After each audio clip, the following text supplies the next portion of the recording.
ইমাম ফখরুদ্দিন রাজি রাহমাতুল্লাহ আলাইহি উনি বলেন একজন ব্যক্তি সূরা আসরের ব্যাখ্যা বুঝতে পারছিল না, হঠাৎ একটি বাজারে গেল, বাজারের পাশে একজন ব্যক্তি উচ্চ আওয়াজে আল্লাহর দরবারে প্রার্থনা করে বলছিল, আল্লাহ ওই ব্যক্তির উপরে তুমি তোমার রহমত নাযিল করো, যার খুশি করে যাও।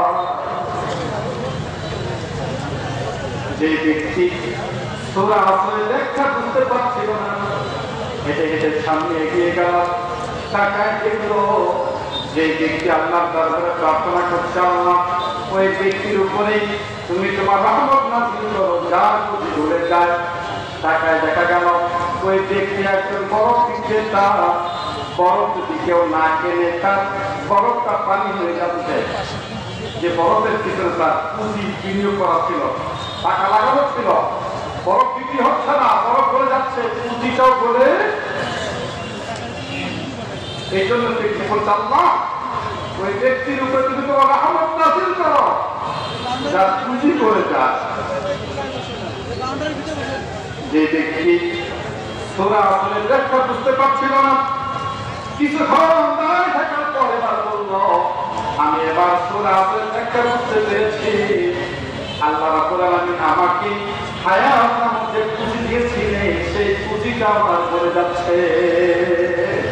আমি এবার বুঝতে পেরেছি সূরা আসরের ব্যাখ্যা, এতক্ষণ বুঝতে পারি নাই, কিন্তু দৃশ্য দেখার পর আমি এবার ক্লিয়ার।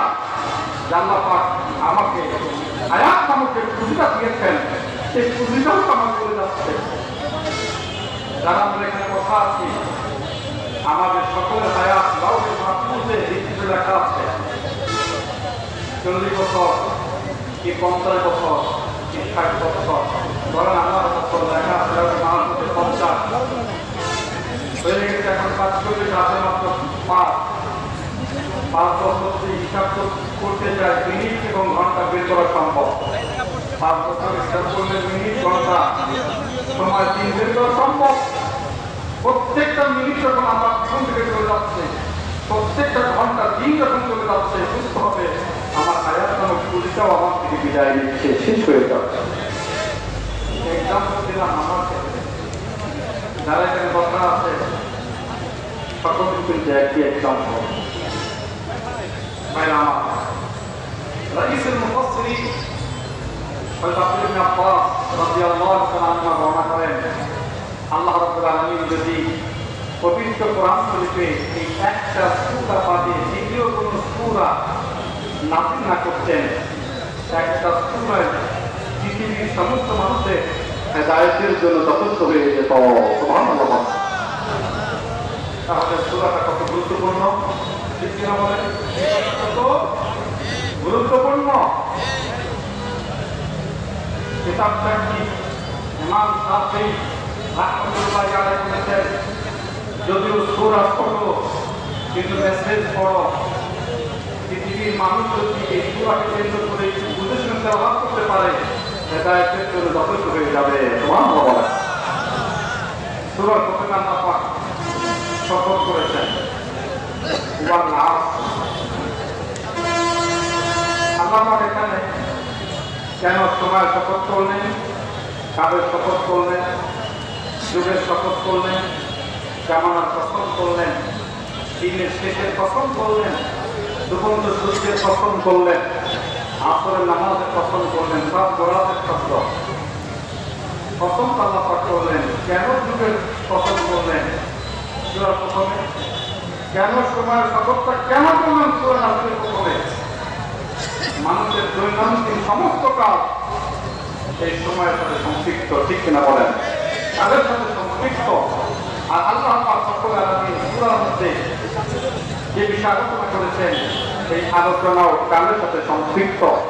এই জন্য সূরার শুরুতেই আল্লাহ পাক যুগের শপথ করলেন। আল্লাহ পবিত্র কোরআন শরীফ আল্লাহ পাক বিভিন্ন জায়গায় শপথ করেছেন, শুধু সূরা আসরের শুরুতে না। যদি বলতে চাই এটাতে অনেক সময় লাগবে, দুই একটা জায়গায় কাজ দেয়। সূরাকে আমার আল্লাহ পাক শপথ করলেন কেন শপথ করলেন? আল্লাহ পাক নিজে জানিয়ে দিয়েছেন কেন প্রথমে শপথ করেছেন। আল্লাহ পাক এখানে জানিয়ে দিয়েছেন লা উকসিমু বিয়াউমিল কিয়ামাতি ওয়া লা উকসিমু বিন নাফসিল লাওয়ামা। আল্লাহ রাব্বুল আলামিন এখানে প্রথমে কিয়ামত দিবসে শপথ করলেন, দ্বিতীয় শপথ করলেন নফসে আম্মার অর্থাৎ তিরস্কারকারী আত্মা। আল্লাহ পাক রব্বুল আলামিন পরপর দুইটা শপথ কেন করলেন এবার জানিয়েছেন আয়াহসাবুল ইনসানু লান নাজমা'আল ইযাম। আল্লাহ পাক প্রথমে শপথ করলেন, কেন শপথ করলেন এবার জানিয়ে দিচ্ছেন। মানুষ ধারণা করে মানুষ মারা যাওয়ার পর আমি আল্লাহ রাব্বুল আলামিন তাদেরকে আবার একত্রিত করতে পারবো না, হাজির করতে পারবো না। আল্লাহ পাক বলেন বালা কাদিরিনা আলা আন নুসাউইয়া বানানা। বান্দা তুমি ধারণা করো মারা যাওয়ার পর, কবর রাখার পর তোমার বস্তুগুলি হাড়গুলি চামড়াগুলি মাটির সাথে পচে গলে মিশে যাবে, শেষ হয়ে যাবে। আমি আল্লাহ পাক তোমাকে আবার একত্রিত করতে পারবো না। আল্লাহ পাক বলে বান্দারে শুনে নাও বালা কাদিরিনা আলা আন নুসাউইয়া বানানা। বান্দা সব তোমার শরীরে বড় বড় অংশ নয়, তোমার শরীরে ছোট্ট ছোট্ট ক্ষুদ্র ক্ষুদ্র এমনকি তোমার আঙ্গুলের অপবাদ পর্যন্ত আমি আল্লাহ পাক আবার। শুকতারা টিভি 24, সকল খবর সবার আগে।